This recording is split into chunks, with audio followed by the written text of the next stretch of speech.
મનુષ્યના ફેફસા એ સાથે સંકળાયેલો તંત્રનો ભાગ કયો છે? ફેફસા કોની સાથે સંકળાયેલા છે? પોષણ? ના ના. પરિવહન? નહીં. ઉત્સર્જન સાથે? નહીં. તો મનુષ્યના ફેફસા છે એ કોની સાથે સંકળાયેલા છે? શ્વસન તંત્ર સાથે સંકળાયેલા છે. મોટી ઉંમરની વ્યક્તિની આંખનો સ્ફટિકમય લેન્સ એ દૂધિયો અને વાદળછાયો બની જાય, આ પ્રકારની પરિસ્થિતિને શું કહેવાય? મોટી ઉંમરની વાત છે, બરાબર.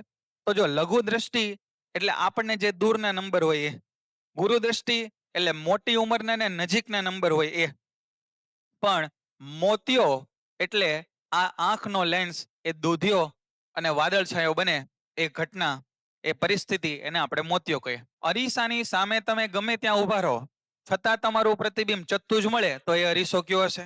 જો આવા પ્રશ્નોની અંદર છે ને એ ભૂલ થવાની સંભાવના રહે. તમે પહેલો ઓપ્શન વાંચો કે માત્ર સમતલ અરીસો. તો સમતલ અરીસામાં એવું થાય, સમતલ અરીસો એટલે કયો? તો કે ભાઈ જેની સામે ઊભા રહીને રોજ આપણે આમ વાળ ઓળતા હોય ને એ અરીસો, એ આપણો સમતલ અરીસો. તો સમતલ અરીસામાં આપણે આપણું પ્રતિબિંબ ક્યારે ઊંધું જોયું કે અહીંયા અરીસો છે સાહેબ, હું અહીંયા ઊભો રહ્યો અને મારું પ્રતિબિંબ ઊંધું દેખાણું? ના ના, એવું ક્યારેય થતું નથી. તો આ જવાબ આપણો આવી શકે, બરાબર. હવે આ જવાબ નથી આપણો, આપણો જવાબ આગળ છે. અંતર્ગોળ અરીસો.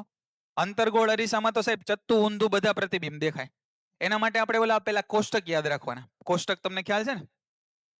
પછી સી જુઓ, માત્ર બહિર્ગોળ. બહિર્ગોળ અરીસો ક્યાં હોય બોલો તો કે સાહેબ વાહનોના સાઈડ ગ્લાસની અંદર આપણે ઉપયોગ કરીએ, બરાબર ને. તો વાહનોના સાઈડ ગ્લાસની અંદર તમે જોયું ક્યારેય કે ભાઈ તમે સ્કૂટર લઈને જાઓ છો અને તમે સાઈડ ગ્લાસમાં જોયું તો પાછળનો ખટારો તમને ઊંધો દેખાણો? એવું ક્યારેય થયું? ના ના. તો એનો મતલબ કે બહિર્ગોળ અરીસો પણ એવો છે જે હંમેશા તમને કેવા પ્રતિબિંબ આપશે? તો કે સાહેબ ચત્તા પ્રતિબિંબ આપશે.